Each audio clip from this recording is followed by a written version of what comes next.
রহমান রহিম। আসসালামু আলাইকুম। সকল ভাইদেরকে শুভেচ্ছা ও অভিনন্দন। এখন বাংলাদেশের এক শয়তান বিদায় হইছে, ভারতে গিয়া সেরা মোদিজির কুলে বইছে।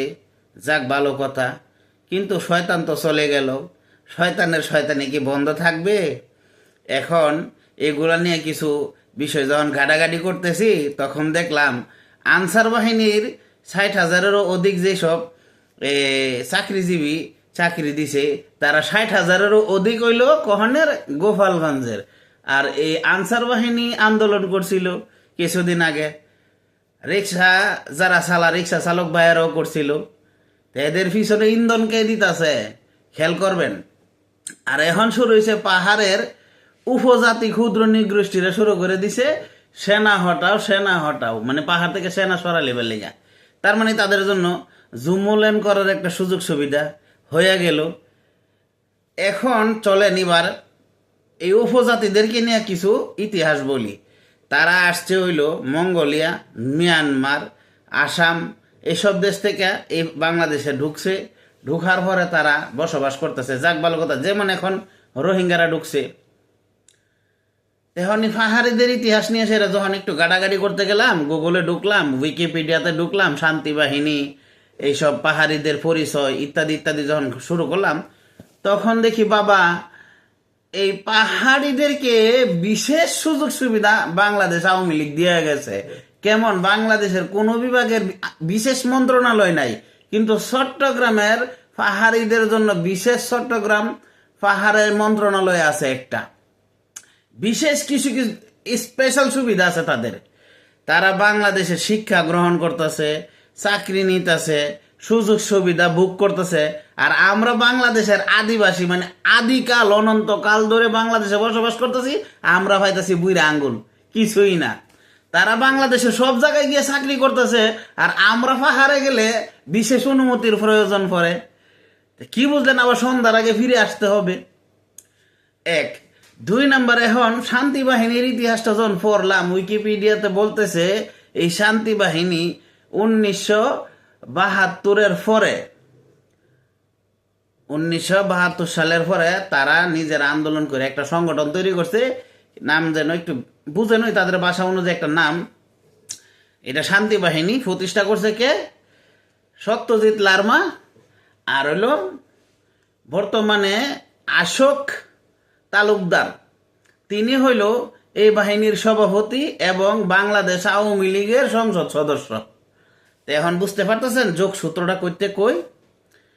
অশোক তালুকদার শান্তি বাহিনীরও সদস্য, প্লাস বাংলাদেশ আওয়ামী লীগেরও সংসদ সদস্য। খেয়াল করবেন পিছন থেকে ইন্ধন দিতেছে কে। দ্বিতীয় বিষয় হইল এই শান্তি বাহিনীর মিত্র মানে বন্ধু কারা? উইকিপিডিয়াতে স্পষ্ট লেখা আছে তাদের মিত্র হইল মিয়ানমার এবং ভারত। শত্রু কারা? আমরা বাঙালি, বাংলাদেশ সেনাবাহিনী, বাংলাদেশের যত সশস্ত্র বাহিনী, তারা হইল আমাদের শত্রু। বিষয়টা মানে আমরা হইলাম শত্রু, তারা হইল মানে আর কি কব। এজন্য বলে আমরা বাঙালিদের যে মানে এই পাশার ভিতরে বাস ঢুকায় যতক্ষণ পর্যন্ত ব্লাড বাইর করে আমাদেরকে শেষ না করব, ততদিন পর্যন্ত আমাদের হুঁশ ফিরে আসে না। তো এই জন্য এদেরকে যদি সুযোগ দেওয়া হয় তাহলে সর্বনাশ করে ফেলবে। একটা এখন সত্য ঘটনা এবং সত্য একটা ইতিহাস বলি।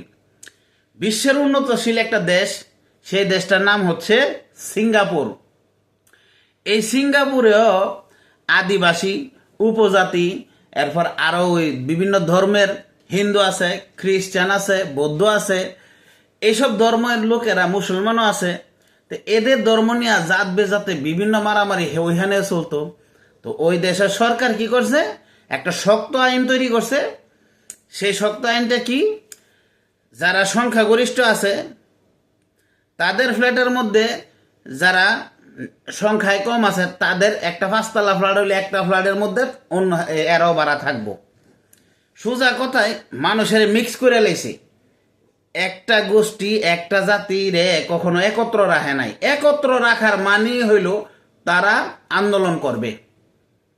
এজন্য বাংলাদেশ সরকার, বাংলাদেশ সেনাবাহিনী সহ বাংলাদেশের সমস্ত সশস্ত্র বাহিনী প্লাস বাংলাদেশের জনগণ সহ সবাই একসাথে এটার মোকাবেলা করা উচিত। তাদেরকে একত্র রাখা যাবে না, তাদেরকে বাংলাদেশের বিভিন্ন জেলাতে বিভিন্ন জায়গাতে ডিভাইড করে দেওয়া উচিত এবং বাংলাদেশের যারা স্থায়ী বাসিন্দা, যারা হাজার বছরেরও অধিক এখানে বসবাস করতেছে, নদী বাঙ্গনে যারা জমি হারিয়েছে, তাদেরকে এই পাহাড়ে নিয়ে বসবাস করার জন্য জমি জমা ঘরবাড়ি করে সুযোগ সুবিধা করে দেওয়া উচিত। এতে কি হবে? আর ঝগড়া হবে না। আজ বিশ্বের বুকে সিঙ্গাপুর একটা উন্নতশীল দেশ, শান্তিপ্রিয় দেশ। আগে সিঙ্গাপুরের অতীত দেখলে অনেক হুনাহুনি মারামারি হয়েছে এই যে বিভিন্ন ধরনের জাতি গোষ্ঠী ভেদাভেদের কারণে। তো সিঙ্গাপুরের যিনি বর্তমান মানে আধুনিক সিঙ্গাপুর যিনি নির্মাতা, তিনি এই আইন করছে যে সংখ্যাগরিষ্ঠ আর নিম্ন সংখ্যা যারা কম আছে তাদেরকে বিভিন্ন জায়গায় ডিভাইড করে দিছে। যেমন ধরেন 5 তলার মধ্যে 10 জন মুসলমান, এখানে একটা হিন্দু ঢুকাইছে। কোনো এক এলাকার ভিতরে 10টা হিন্দু আছে, ওইখানে একটা মুসলমান ঢুকাইছে, খ্রিস্টান ঢুকাইছে। এরকম ভাবে মানুষের মধ্যে মিক্স করে দিছে, যার কারণে আজ কিন্তু ওইখানে কোনো ভেদাভেদ নাই, সবাই সবার ধর্ম পালন করতেছে, শান্তিতে চলতেছে এবং একটা সময় তারা বন্ধুপ্রিয় হয়ে গেছে। আজ দেখবেন সিঙ্গাপুর খুব শান্তশিষ্ট দেশ, উন্নত দেশ। আশা করি আমার ভিডিওটা শুনবেন বা না শুনবেন সেটা আপনাদের ব্যক্তিগত ব্যাপার, কিন্তু বিষয়টা নিয়ে, ইতিহাসটা নিয়ে, সিঙ্গাপুরেরটা হোক আর শান্তি বাহিনীর হোক, এটা আপনারা গাঁটবেন, ইতিহাসটা পড়বেন। পড়ার পরে যদি আপনার বিবেক ও বুদ্ধি আর মস্তিষ্কে ধরে ভিডিওটা শেয়ার করবেন। আসসালামু আলাইকুম।